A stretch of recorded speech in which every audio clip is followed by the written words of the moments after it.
के मौसम में हर मौसम का मजा मिल जाता है। अपने पराए, भूले बिसरे, दोस्त दुश्मन सब याद आने लगते हैं।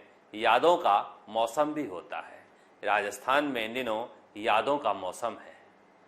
मुख्यमंत्री अशोक गहलोत को सचिन पायलट बहुत याद आ रहे हैं और वसुंधरा राजे को बीजेपी में बिताए हुए पुराने दिनों की याद सताने लगी है। अब देखिए, कांग्रेस के कार्यकर्ताओं और नेताओं की बैठक थी।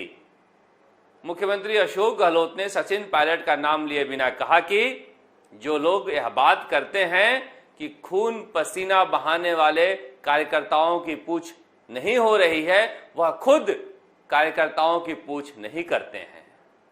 हालांकि अशोक गहलोत ने किसी का नाम नहीं लिया था, मगर यह सर्वविदित है कि यह बात कौन बोलता है। यह बात सचिन पायलट बोलते हैं। लिहाजा अशोक गहलोत ने सचिन पायलट पर फिर हमला किया है।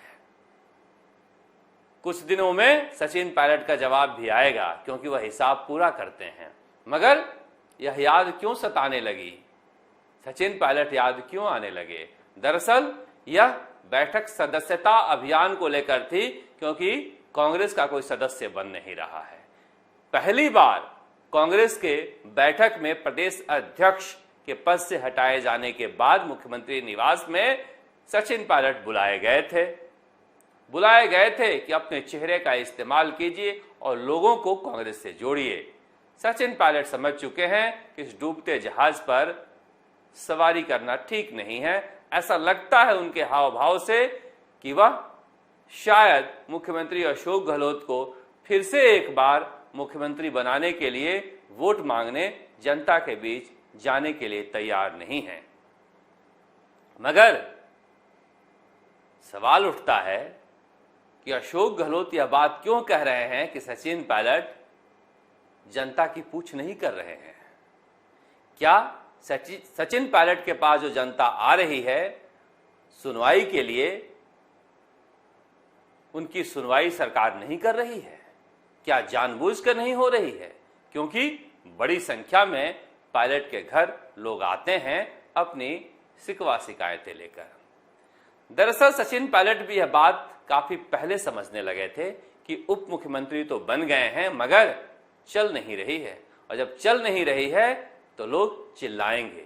लिहाजा बेहतर है कि छोड़कर किनारे बैठ जाएं। वही किया उन्होंने। डूबने से बेहतर किनारे बैठना बेहतर समझा। मगर फिर भी चुनाव नजदीक आते ही सचिन पायलट अब कांग्रेस को याद आने लगे हैं। मगर आज उन्होंने अस्पताल के सार्वजनिक कार्यक्रम में क्या कहा? शांति धारीवाल की तारीफ करते करते बोले, यही तो फर्क है पुराने और नए नेताओं में।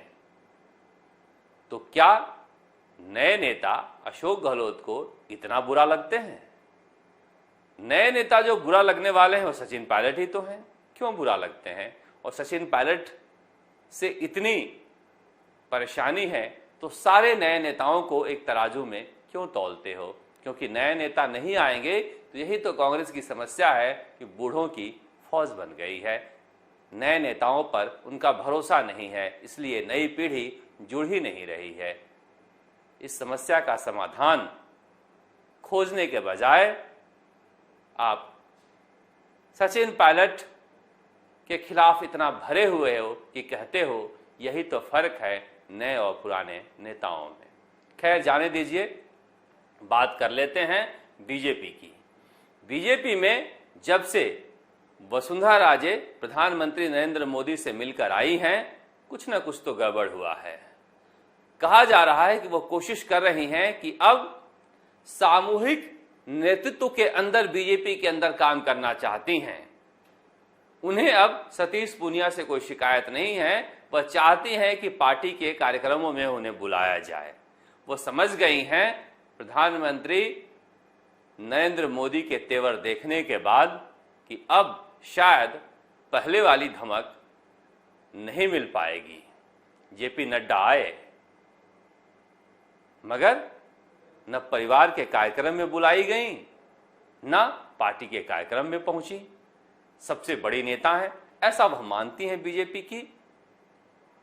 नड्डा और वसुंधरा राजे के बीच इस दौरे में दूरी चर्चा का विषय बना है। उधर बेटे दुष्यंत सिंह मोदी चॉकलेट खा रहे हैं। चॉकलेट के रास्ते वह संदेश देना चाहते हैं कि हम तो दिल में उतार रहे हैं, पेट में उतार रहे हैं, हमारे लिए तो जो मोदी हैं वही हैं। मैंने पहले कहा था कि वसुंधरा राजे को अगर बीजेपी में रहना है तो मोदी मोदी कहना है। यही हो भी रहा है। कहा जा रहा है कि सतीश पूनिया को दिल्ली बुलाया गया है और यह तय किया गया है कि वसुंधरा राजे अगर काम करना चाहती हैं, अपना मुख्यमंत्री का चेहरा बनने या फिर घोषणा करने की हट छोड़कर तो काम करने दिया जाए, मगर सतीश पूनिया की अगुवाई में ही काम करेंगी। सामूहिक नेतृत्व में बीजेपी चुनाव में जाएगी, मोदी चेहरा होंगे। तो सवाल उठता है, क्या वसुंधरा राजे ने सरेंडर कर दिया है? वसुंधरा राजे अब पार्टी के मौजूदा राज्य नेतृत्व के साथ मिलकर काम करने के लिए तैयार हैं? यह तो होना ही था। इस बीच एक और खबर है जो बीजेपी में धूम मचाए हुए है।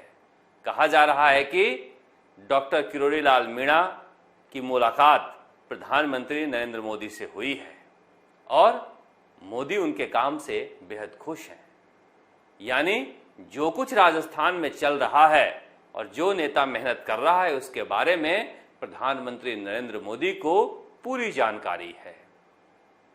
जैसे ही प्रधानमंत्री नरेंद्र मोदी ने डॉक्टर किरोड़ी लाल मीणा की तारीफ की है, बीजेपी में समीकरण बदले बदले से हैं और कहा जा रहा है कि किरोड़ी लाल मीणा के भी तेवर बदले बदले हैं। आगे आने वाले दिनों में वह बीजेपी में बेहद महत्वपूर्ण भूमिका निभाने जा रहे हैं और सरकार के खिलाफ कई बड़े आंदोलन भी करने जा रहे हैं, क्योंकि प्रधानमंत्री नरेंद्र मोदी ने उनका पीठ थपथपा दिया है। राजस्थान तक के लिए जयपुर से शरद कुमार।